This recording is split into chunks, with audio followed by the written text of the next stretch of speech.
Exercise 7.4 question number 3. If secant theta equals to 2 where theta lies in fourth quadrant, that is the condition, and what is given to us that secant theta is 2.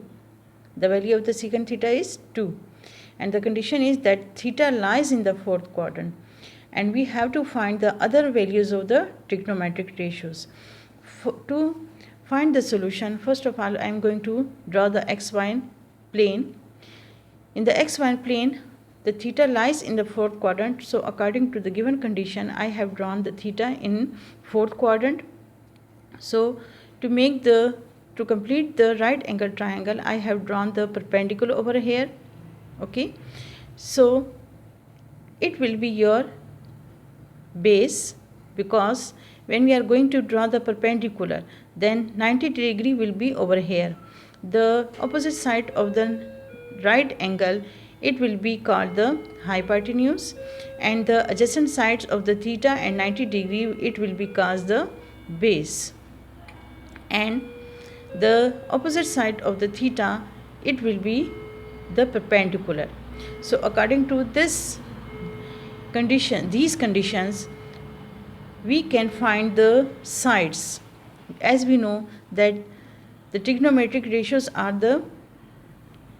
can be found by taking the ratios of two sides of the right angle triangle. So as we know, secant theta is the reciprocal of cos theta, and cos is the ratio of base and hypotenuse. So what will be the ratios of the secant theta? It will be hypotenuse and by base. So according to this, hypotenuse by base, it will becomes equals to 2 by 1. Here hypotenuse is 2, base is 1, then what will be the perpendicular? To find the perpendicular, we can use the Pythagoras theorem. So by Pythagoras theorem,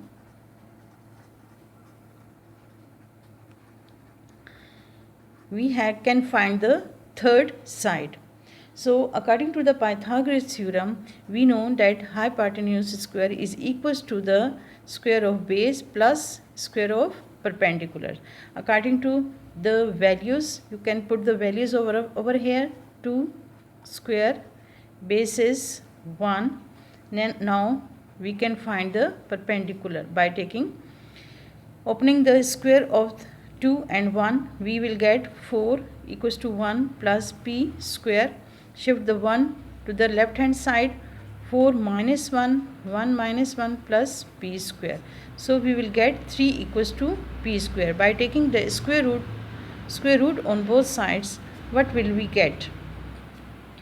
We will get the value of p.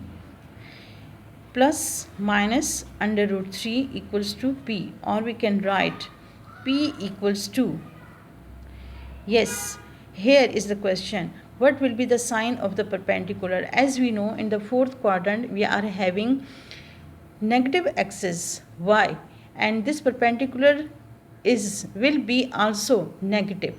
Okay, so here the value of perpendicular will be minus under root 3.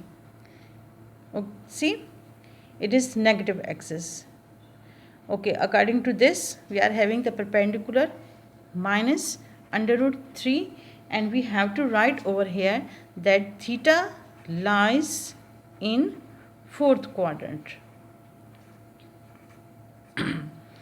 Okay, now what will be the remaining trigonometric ratios?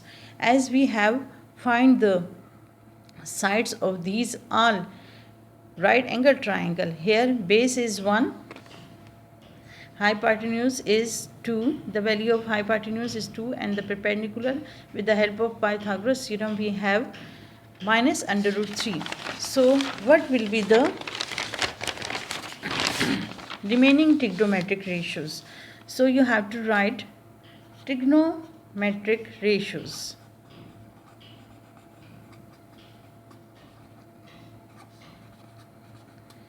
Okay, now the remaining trigonometric ratio is sine theta.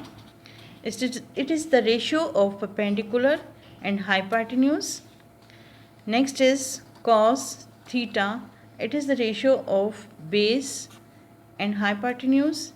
Tangent theta. It is the ratio of perpendicular and base.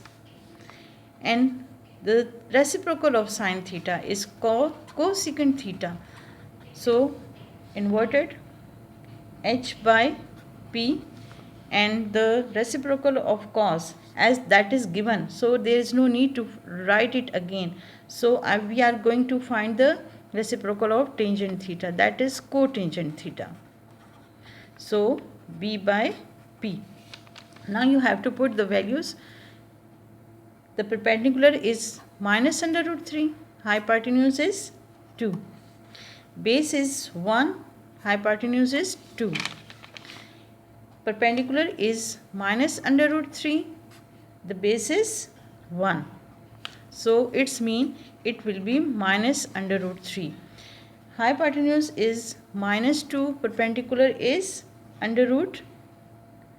Hypotenuse is just 2 and the perpendicular is minus under root 3. So it will becomes minus 2 under root 3. Okay. Now the base is what? 1 and the perpendicular is minus under root 3. So according to this we are having minus 1 under root 3. So these are the remaining trigonometric ratios which we have found with the help of the given ratio secant theta.